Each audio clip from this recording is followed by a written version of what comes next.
Weighing the totality of the circumstances, I felt that on a perhaps close call that I should vote to confirm it, which I did. When Clarence Thomas testified after Anita Hill testified and he just flat out denied everything she said, do you think he was telling the truth? I do not know what happened between the two of them, whether her version was correct or his version was correct.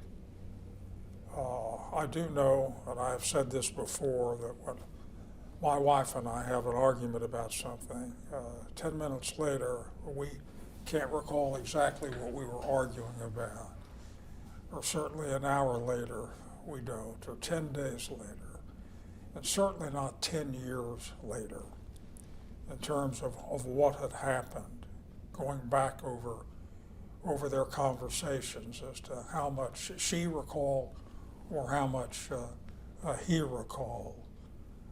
But to repeat that whatever happened was not a sufficient basis to disqualify him from this nomination. Did you find yourself to be the focus of a lot of media attention because of your questioning of Anita Hill, and did that surprise you?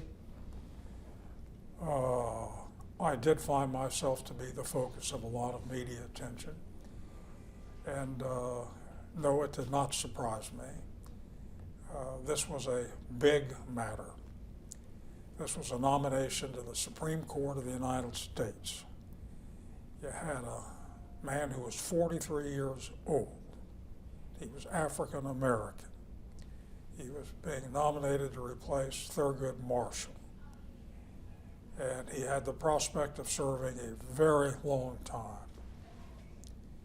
And he was a man whose views did not coincide with mine as to social policy.